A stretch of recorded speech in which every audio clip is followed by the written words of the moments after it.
ভৌগোলিক অবস্থানের কারণে আকাশপথের যোগাযোগে গুরুত্বপূর্ণ অবস্থানে আছে বাংলাদেশ।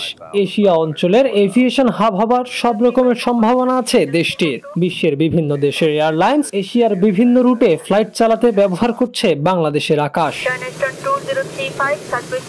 শাহজালাল আন্তর্জাতিক বিমানবন্দরের এয়ার ট্রাফিক কন্ট্রোল বিভাগ বলছে, প্রতিদিন গড়ে প্রায় ৬০০-র মতো উড়োজাহাজ ব্যবহার করে বাংলাদেশের আকাশ। একটি ফ্লাইটকে তার গন্তব্যে পৌঁছাতে যেসব দেশের আকাশ ব্যবহার করতে হয়, আন্তর্জাতিক নিয়ম মেনে উড়োজাহাজ ভেদে $300 থেকে $500 অর্থ পরিশোধ করতে হয় দেশগুলোকে।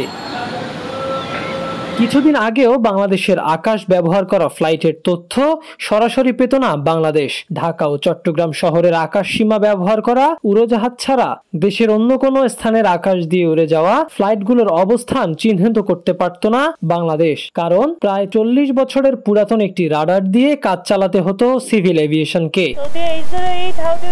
এতদিন ধরে বাংলাদেশের সক্ষমতার এই ঘাটতির সুযোগ নিচ্ছে ভারত। উচ্চ ক্ষমতার রাডার বসিয়ে ঢাকা চট্টগ্রামের বাইরে দেশের বাকি আকাশে চলাচল করা ফ্লাইটের তথ্য নিচ্ছে তারা। এছাড়াও বঙ্গোপসাগরের উপর আন্তর্জাতিক রুটের একটি অংশ ও দক্ষিণ সুন্দরবন ধরে বাংলাদেশের একটি অংশ কলকাতার FIR দ্বারা নিয়ন্ত্রিত, আর সেন্ট মার্টিনের একটি অংশ ও পার্বত্য চট্টগ্রাম পড়েছে ইয়াঙ্গুন FIR এর অধীনে। ফলে এই স্থানগুলো দিয়ে উড়ে যাওয়া ফ্লাইটের অর্থ হাতিয়ে নিচ্ছে ভারত ও মিয়ানমার।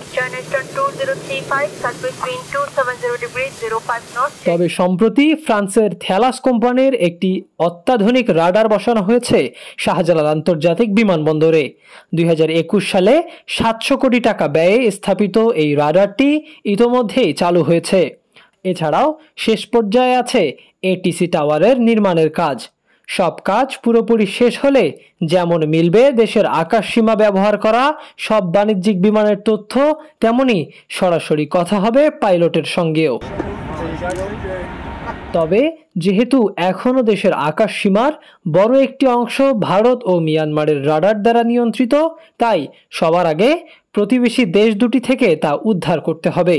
না হলে সক্ষমতা বাড়লেও খুব একটা সুফল পাবে না বাংলাদেশ।